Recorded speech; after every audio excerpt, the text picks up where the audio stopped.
Welcome to episode 35 of Cyclops is Waiting For Me, an X-Men the Animated Series weekly recap podcast. I'm Rod, and I didn't get very much sleep last night because my neighbors had a rager, so I'm going to do my best for this next batch. I really hope your neighbors are listening. And I am JC. I did not rage last night. I raged on Friday night. Cyclops is Waiting For Me is our weekly podcast series where we're going back and watching every single episode of the original 1992 X-Men the Animated Series in their original intended script order, building up to the release of X-Men 97, which is coming to Disney Plus in 2023. For those of you wondering how we determine the order of these episodes, we utilize the order listed in Previously on X-Men, the Making of an Animated Series by the lead showrunner Eric Lewald, which is also available for reference on Wikipedia, the list, not the book. But at the time of this recording, Disney Plus has finally adjusted the order of the episodes to be in the proper order. All other sources and references have not, though.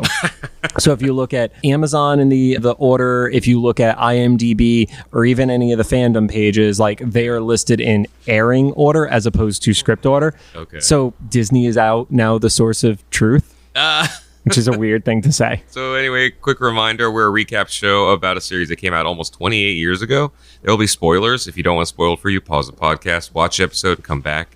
We'll do our best to avoid mentioning anything about future episodes we haven't covered yet. And we're currently not sponsored or affiliated with Disney or Disney Plus in any way. But, hey, good job on fixing the airing order like years after the service launched.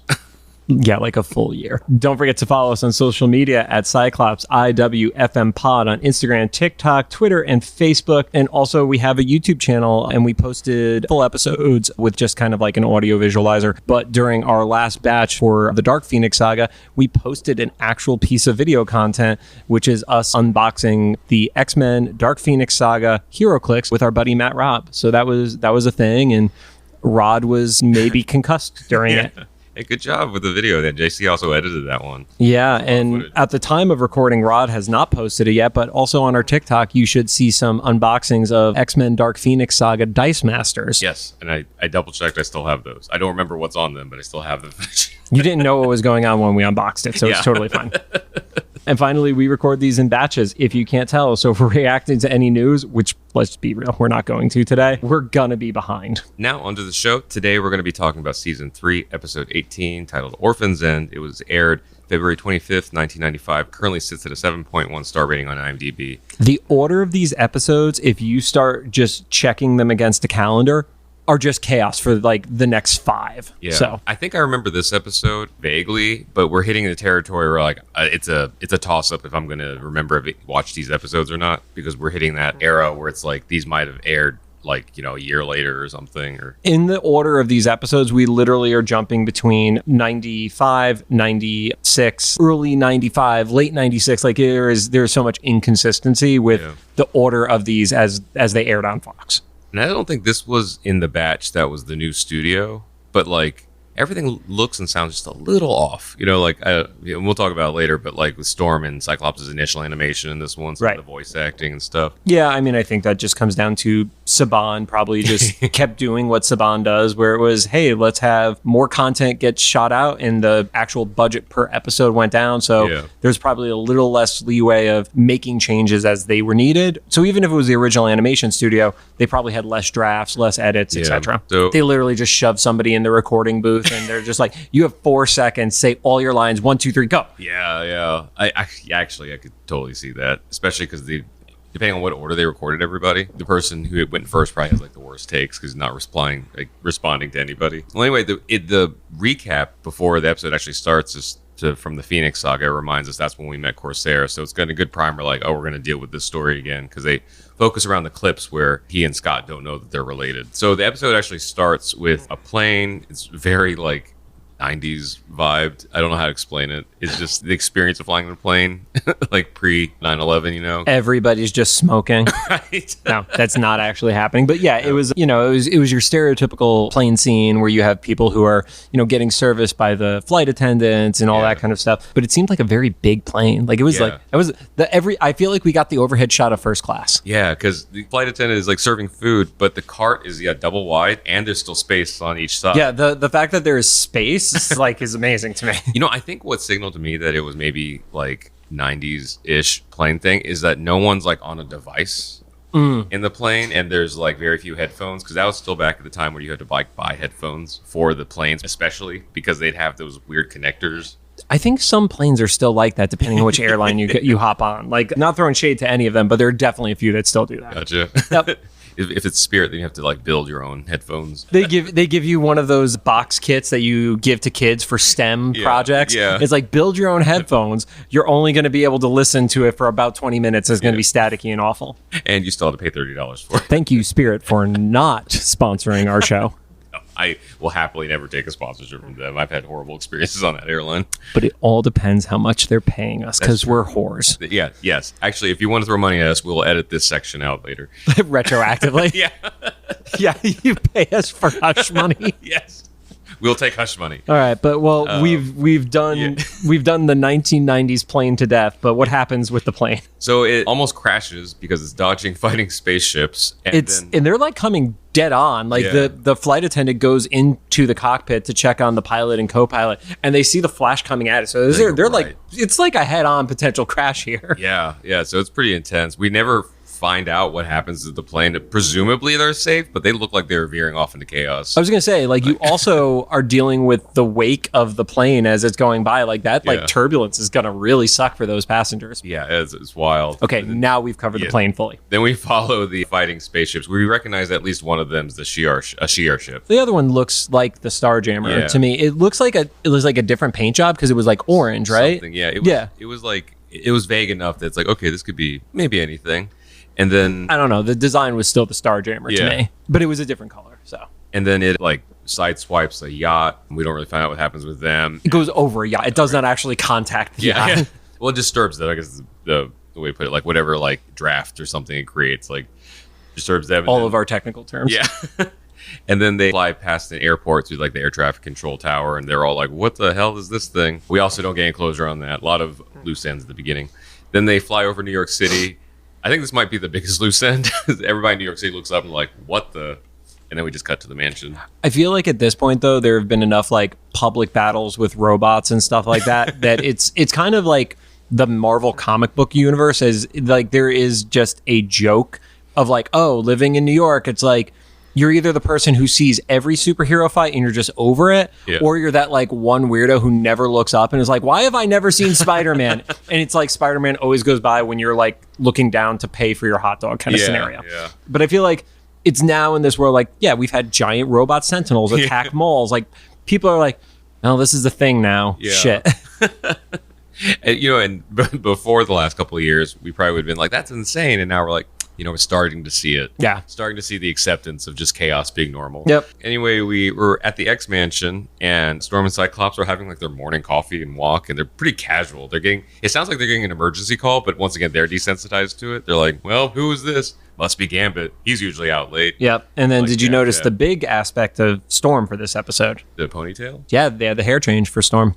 Is that like a reference thing, or do you think it maybe just been like a let's change something up? Only considering like the order of stuff changing in episodes and stuff like that. Like you do start to see some subtle costume redesigns happening. Like not everybody's wearing the exact same thing in every single episode. Like you do see subtle changes, and they seem to have the most fun with like Storm. Like especially like when Storm is wearing like actual outfits, but I guess like because she's on duty today or whatever, she's like, well, fuck it, I don't want to do my hair. I'm going for ponytail today. Yeah. That should look good. I think that was one of the first little signs of, this episode, we're in our like weird X-Men animated series territory, or we're starting. Post Phoenix Saga, man. Like post Phoenix Saga is where the animation is maybe. Yeah, and we're not quite to the weird one yet. We'll get we are not on the total failure of animation. Yeah. But yeah, they're wondering who's calling and stuff. They get to the war room or something. They pull up to call. I love how you are never confident it's the war room.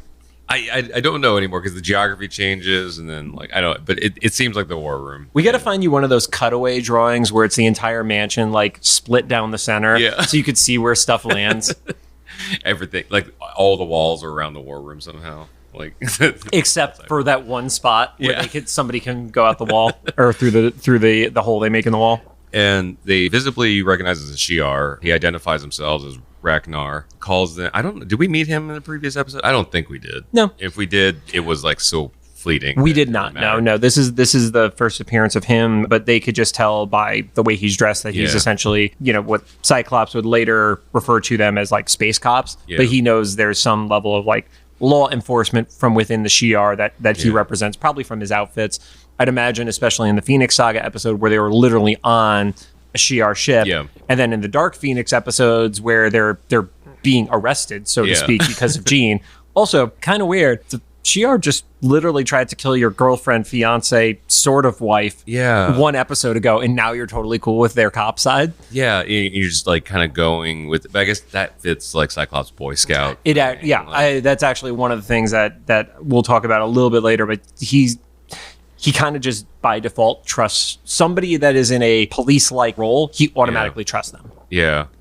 So Ragnar calls warning them of this ship that they're chasing after. In the cutaways during this like call, we see this Corsair piloting the ship, and he's heading to the X-Mansion. He almost runs into it, but he like pulls up and flies over it into the river or something behind the. Yeah, there's a indistinct body of water that is behind the mansion. We've seen it in the past because when they take off from the Blackbird, that's where that like hole in the mountain opens up for them that they're able to take out from. Yes, so we know it's overhanging.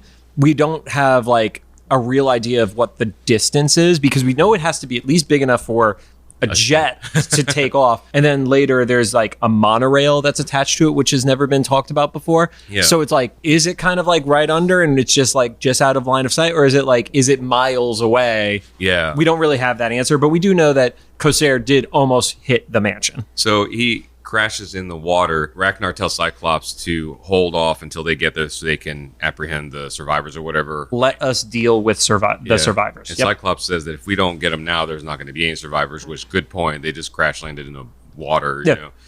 We will, as a duo, give Cyclops unending amounts of shit, but I totally agree with him on here. It's like, if you guys are still in the air, we're closer. We kind of don't want a bunch of dead bodies in our water. It's really annoying, like cleanup fee and everything. Yep. And so Cyclops gets in there. He rescues Corsair. He doesn't recognize them yet. Storm uses like some like wind situation to pull the ship out of the water. Which, okay, I love Storm. I don't know what her doing the whirlwind did. I'm assuming they were trying to say it was like using the whirlwind to keep the ship from sinking quicker. Yeah. But the animation did not get across to me what the whirlwind did that was actually helpful. Yeah, it kind of looked like maybe it was like lifting it up enough out of the water so she could go in there. Because she does swoop in and she grabs Corsair and Cyclops and then flies them to shore, which sounds like there could have been a shortcut there instead of Cyclops swimming there, and then anyway. I'm gonna give an animation fail on that one. I don't think it was the writing. I think the animation studio is like, we don't know what you're talking about, so tornado. Yeah, it's like weather lady, tornado, and lake, spaceship is saved, and some animation guys. Yep. Like, okay. And then he puts the train from New York City that's actually from Korea. And so they get to shore. Cyclops inexplicably like rips off. It looks like an amulet or something from Corsair's pendant. Let's go with pendant. Yeah. And they start talking, and Cyclops opens up. So Corsair says, "Give me back my dog tags." And I was like, okay, that kind of makes sense, especially because if you're on all this like soldier situation. Well, but before all that, so Cyclops is shocked when he realizes who it is, and he realizes that it's Corsair, and he's like, "Wait, you're the Shi'ar criminal? Mm-hmm. Like, weren't you a part of just like saving the Empire kind of thing?" He wants to help Corsair, but before anything else happens, when Corsair realizes what he's referring to as the dog tags, he wants those back. And that's kind of like what starts them down this path. Yeah, and so Cyclops opens the dog tag, which ends up just being like a locket. Yeah, it's a locket with a picture. There's no actual military dog tags. And it's a photo of two little boys and a woman. And Cyclops says, "This is a picture of me and my brother and my mom. Where'd you get this?" And they figure out that they're all related. Well, he says, "What's your name?" And Corsair reveals his name is not Corsair. It is Major Christopher Summers. Mm-hmm. And Cyclops, of course, can't believe that because he believes his father's dead. Yeah. And Cyclops' actual speech during this part is where like the acting got significantly worse. It goes like full soap opera, and this is not shade to the actor. I'm sure he got like weird direction or Russian production or something, but he was like, "No, it can't be. My father's dead."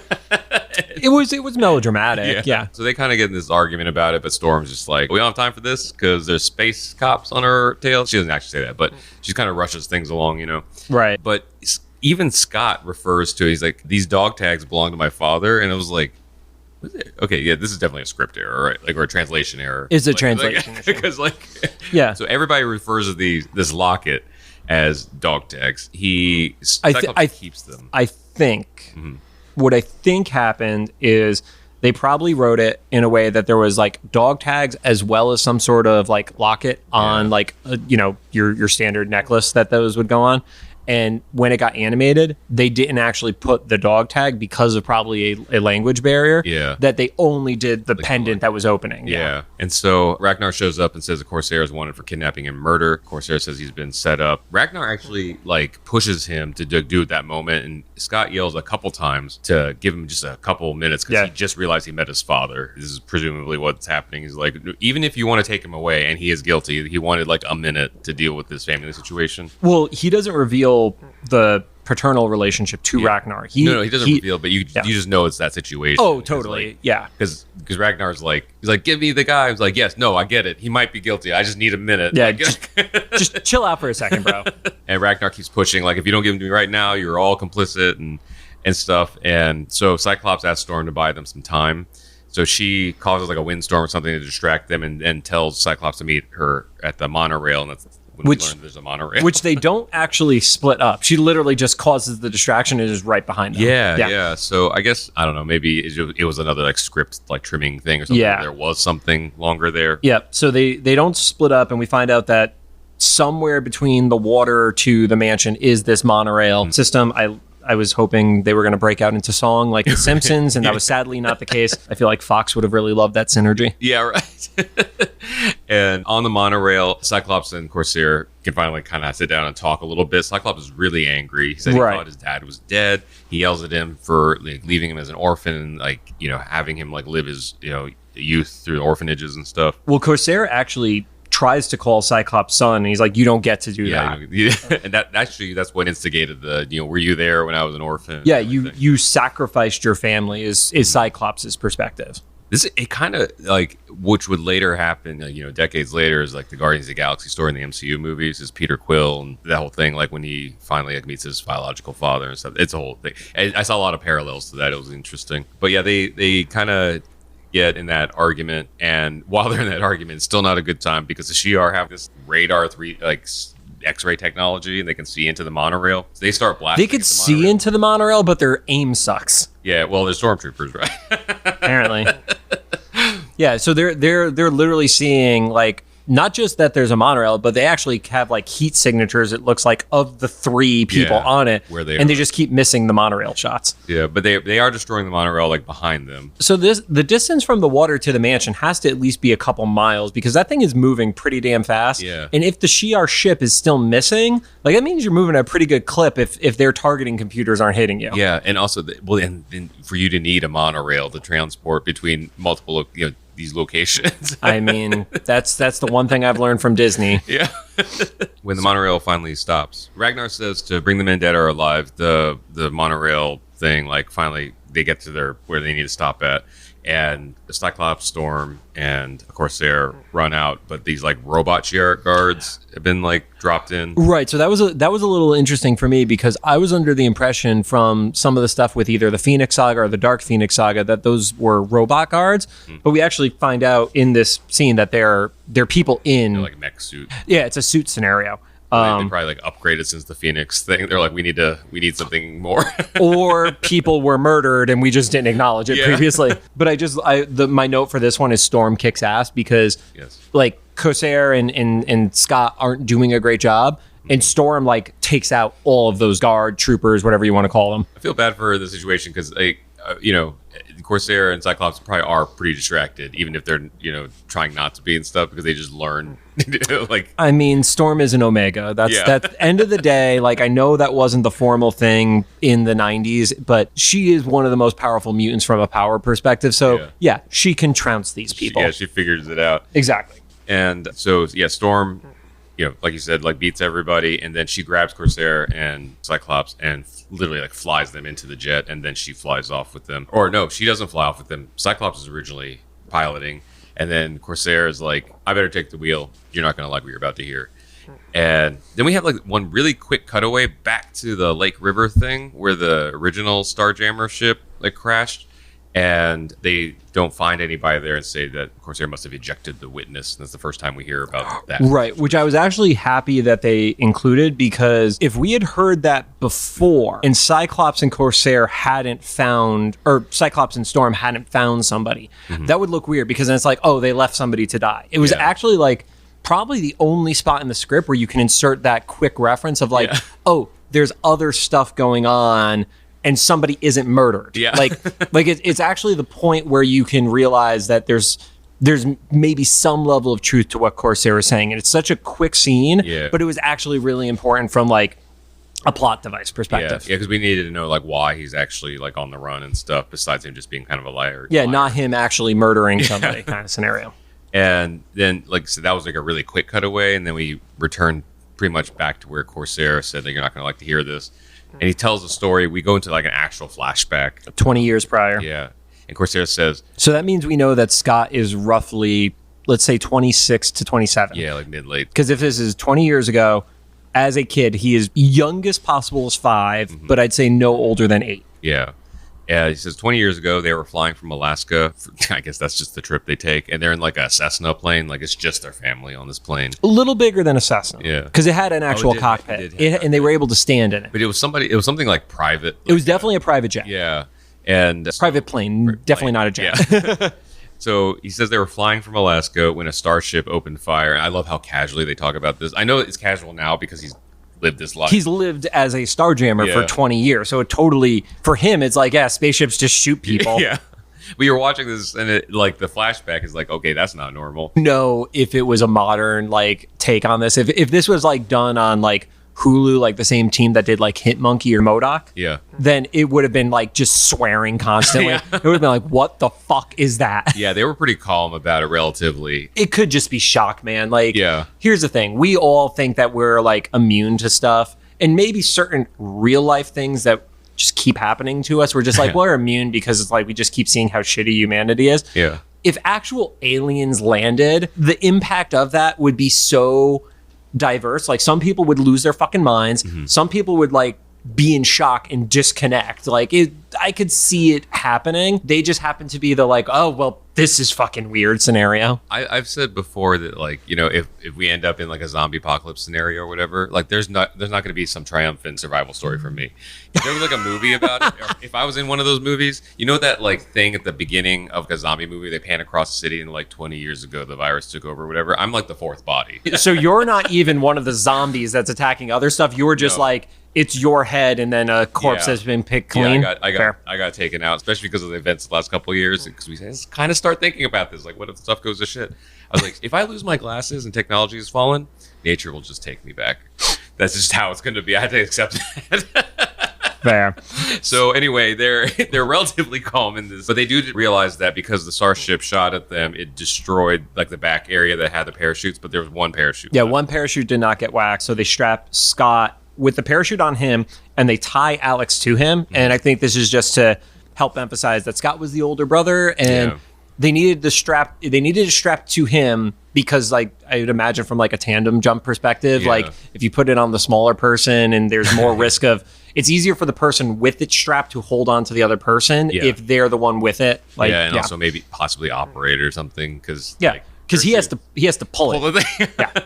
And so they send them out the plane thinking that they're gonna die, but at least maybe their sons have a chance. But they watch the parachute burn. Yeah, they give their last goodbyes, and as Scott and Alex are falling, you literally see the parachute on fire. Which at that point you're like, well, we tried. I hope we blow up so I don't have to watch my kids suddenly free fall. Yeah. That was kind of a visceral reaction for me when I saw it because before they said and because you've thrown your children out of planes. Yeah.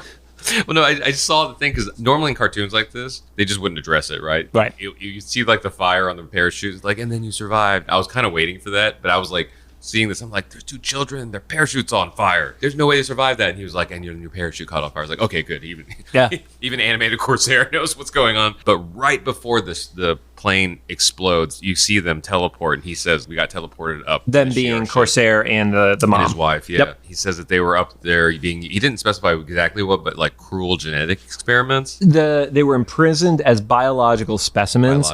Yeah, so I gathered that kind of like as the very stereotypical like aliens come to Earth, they abduct something because they want to learn from it kind of thing. So there's probably like anal probes. I was going to go with like vivisections and stuff like that. I purposely did not say probing, but to quickly transition, you realize that Deken is on the ship along with a cameo. Rod. Wait, Deken was on the ship? Deken was seen on the ship, and there was somebody else there with him. Oh, Deathbird? Yep. I only recognize her from the video game. Right. Yeah. And then quick shout out to somebody who's not sponsoring us either. I was showing Rod, I just got the X-Men Jim Lee set coffee table book. Yes. And it has some like great artwork, and like Deathbird is actually like seen in that and such. I think I saw a card in there too when I was a kid, probably after the video game. Yeah. She has a cool design. I was hoping for either speak or you come back to that character because it's a really interesting character. I don't know a whole bunch about her story. Right. So basically, Corsair says, yep, we got sprung by the Starjammers, but he unfortunately saw his wife destroyed in front of his eyes. So it's like, it's not even ambiguous of like, oh, I got saved and maybe she's still in the slave pits. It's like, no, she's dead. Yeah. And we kind of knew that from the Phoenix Saga episodes because he's like, that's why he wants to kill Deken in those episodes. Yeah. Oh, that makes sense. I forgot, that he has beef with Deken personally. That was... It's a while ago for us. Right. Yeah. Real world time. That is like 3 months ago at this point. Yeah. Yep.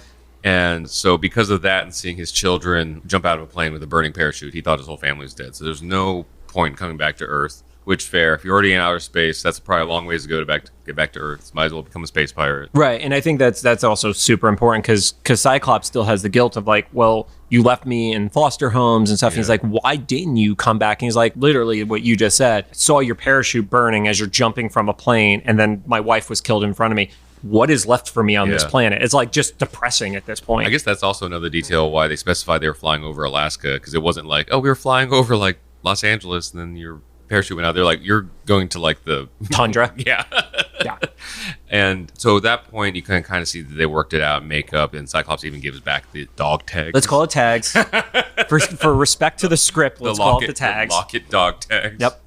Somebody should make that. So it's like a dog. That wouldn't make any sense. But I was in my head, I'm picturing a dog tag, and then it opens up like a cute little locket. If somebody wants to 3D print that, and I'm not going to. And then put a picture of Scott's family in the thing. Rod will wear it to future conventions. There you go.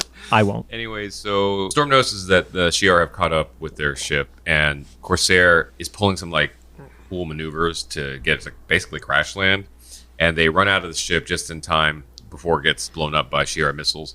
I thought that was going to be a decoy, but the Shi'ar definitely noticed that they're running out because they say, "Oh yeah, there was no decoy. That was just pure escape." And they send the mech suit soldier guys on, what do you call those? Like float, like the mini platforms. Let's go with platforms. Yeah. I put takeout drones, so yeah. Yeah. To chase after them. He's on his loudspeaker, really is like a space cop. That's what I would do. I would just get on a loudspeaker and just be like, I'm going to sell you out right now, bro. Yeah. And he tells Cyclops the Corsair has been lying to him and that he has this hostage that he's going to use for money and fuel and stuff. And they start arguing again, but everything freezes. Like there's this like chase scene, and then everyone just like stops. Cyclops is like, is he telling the truth? And Corsair's like, well, I do care about this little girl. He's like, I care, and ships are expensive to maintain. He's like, but a fringe benefit is that we can make some money off of this thing. So Cyclops is like, all right, time out. So he sends Storm to go find Chandra, who's the little girl that was the witness, hostage, what we were going to say. And just for clarity on it, we did a little bit of digging, and we cannot find Chandra in the X-Men comics. Closest we got is there is a character whose name's Chandra, which is spelled Xandra. Spelled that right. I was like, wait, yep. Who does play a pretty pivotal part, but as far as we could tell, they are not the same character. Yeah, and she doesn't really. She's only a plot device in this, and we never really find out. There's literally an article online of like asking who this character is and how it was never addressed again. Yeah. So Cyclops sends Storm to go find her, right, and then takes Corsair as his own prisoner. And the best part of that is the Shi'ar are approaching, and they look like they're like, I don't know why they stopped fighting, and then all of a sudden Cyclops just puts his hand up and just like gives the like stop command to them, and they all just are like, cool, we won't shoot you now. Yeah. It's like, and that's why I was like, it was like a really odd, like, okay, everybody freeze, we're on the they understood, they got the cue or whatever. And he says, Corsair is my prisoner. Yeah. And he's hearing that they're bad cops from Corsair. And Ragnar is saying, yeah, we'll like bring him on. Thank you for your assistance. And Cyclops is like, I haven't agreed to anything. This is actually one of the things that, like I was mentioning earlier, Cyclops is really trusting of the space cops. Yeah. Like just by default, he's very trusting of them. Yeah, and he says, like, we'll sort this out when the girl gets here. That makes sense to me. Like you said, of all the shit we give to Cyclops, it's like, that does make sense. Let's get this hostage / witness, whatever, get her side of the story and piece together who's telling what and who's lying. So we follow up with Storm. She thinks she finds Chandra. She got some sort of, like, signature or whatever that she can, like, sense, or, like, her computer thing, whatever, found in the forest. But she gets netted by Hepzibah. Did I pronounce that right? Yep. I feel like my lips don't make those syllables correctly. I mean, it's a cat lady. And then also everybody's favorite name, which, again, growing up, thought his name was Chod. Yeah. His name is Chode. Chode.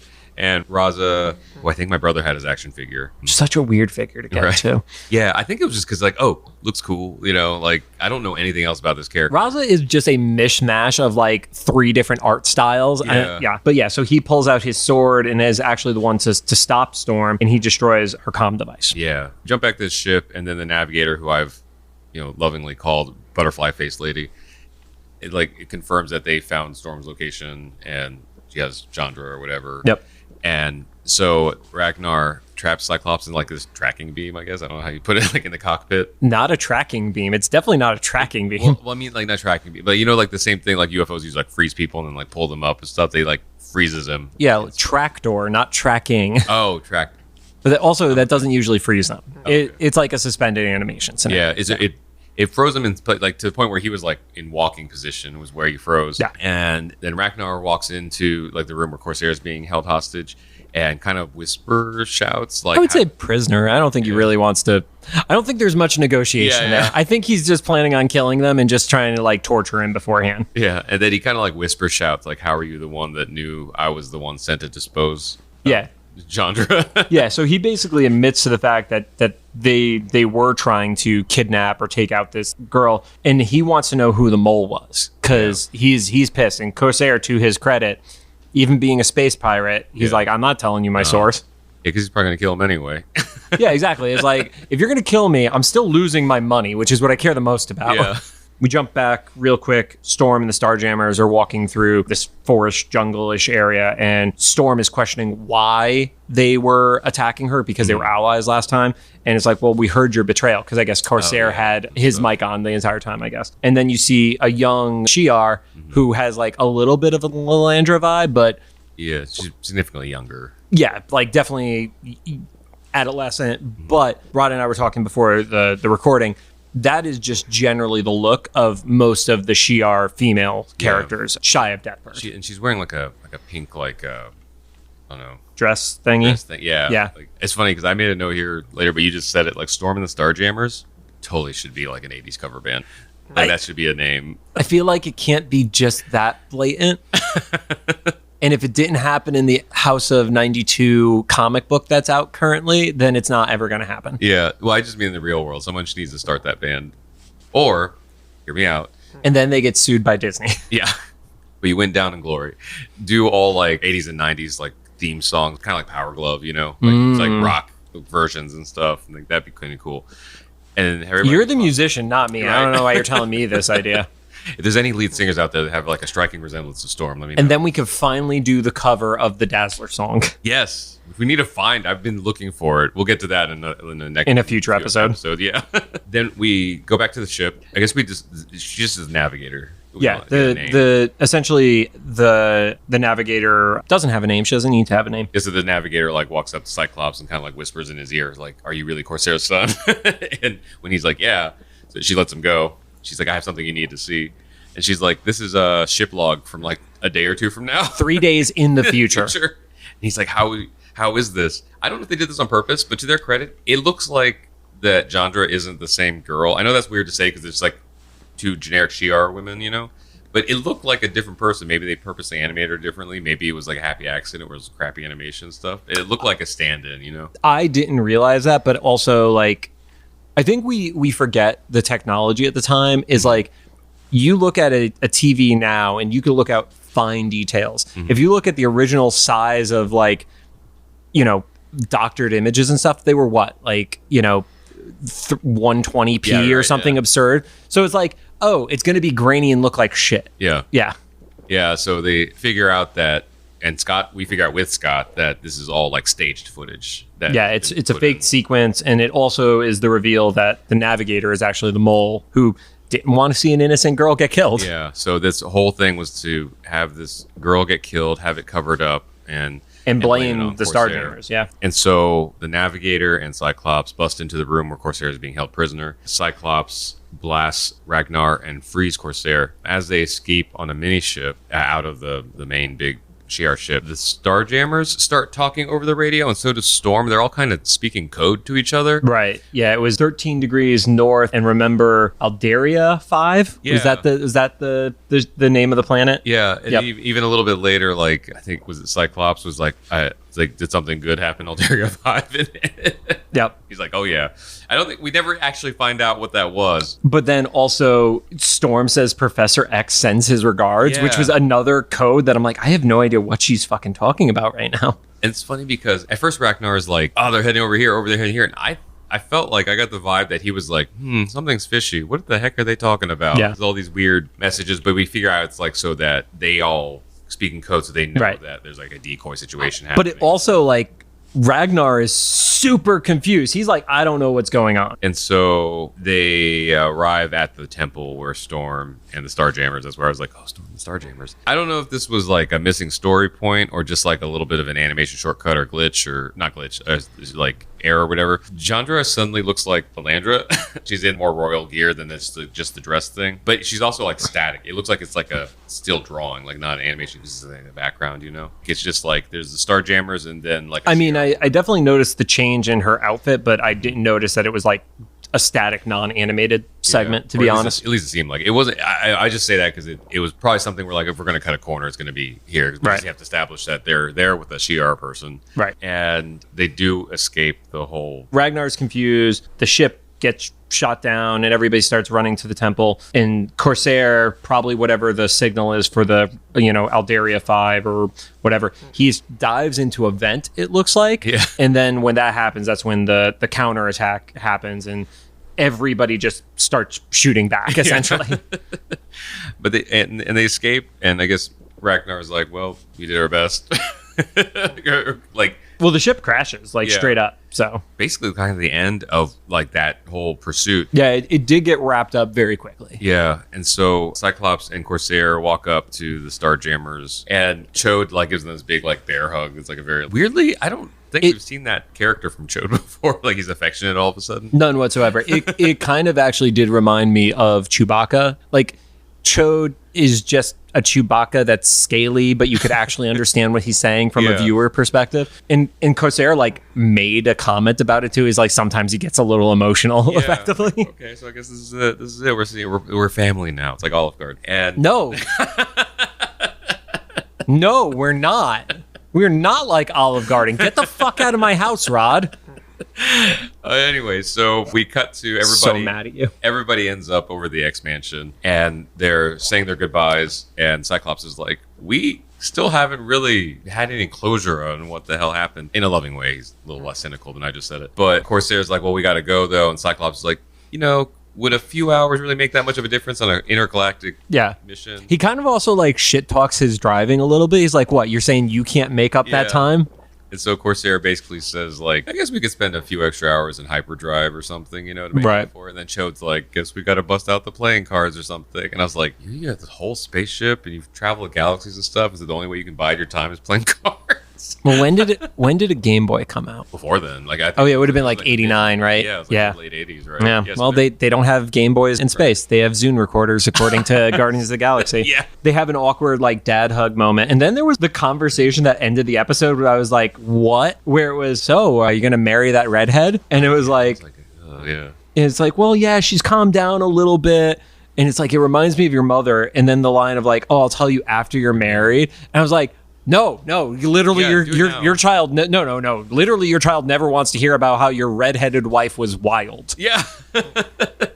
I think that's kind of that was. I love how you jump to the sexual stuff, and the one time where I think it's legitimately a sexual reference, you're like, no, he means they're just like a fiery personality, Rod. Fucking hell, Rod. It probably is a sexual reference. It's definitely a sexual reference. I kind of saw it as like a little bit of an artifact of just like the 90s thinking of stuff. It's like, oh, take my wife, please. That, you know, getting married means that it has to be like not interrupted by like a mutant priest. And yes, the number one rule of the 90s is your wedding can't be interrupted by a mutant priest. Was like, it's like the ceremony that makes it legit, and also the kiss of the ceremony. Yeah, according to the Dark Phoenix saga. The kiss of the ceremony, but also that it's better for you to get married and be unhappy, you know, because it's kind of the subtext, right? Better you be married and like suffer consequences that you should have been warned about beforehand. You and I have completely different interpretations of subtext. I think that's why we're a good match for this, because you and I take moments like that have ambiguity and we just go in completely opposite directions. Yeah. But I can see what you're saying now too, though. It's like, okay, have you consummated this marriage yet? Because I can show you my wound. So that's the episode. Phoenix sex. So there was not a ton of other stuff aside from the fact that the episode, Scott believes cops very quickly. This was further expanded on as like what Eric and Julia considered one of the bio episodes, where they only really needed 3 characters in the episode. I mean, in this case, it's only 2 X-Men, but that the stories were strong enough that you didn't need to put the full team. So I thought that was interesting. And then this is loosely based on Uncanny X-Men numbers 154 and 155, which came out in 1981. And it's very loosely because if you actually look at the cover of one of those issues, I believe 154, which I'll share on the Instagram, is holding Colossus as if he's gotten like shot and is injured. So there's definitely a few other characters in there, but I think it's more of just how Scott is finding out the history of Corsair and such. Yeah. So it was a good episode in that sense. We like get to kind of figure out this corner of the X-Men universe and Scott's family stuff and things, but otherwise kind of inconsequential to the overall thing. Like, I guess it fits with what you're saying with it being a biographical It fits the bio episode. So I think we got some good character building out of Scott.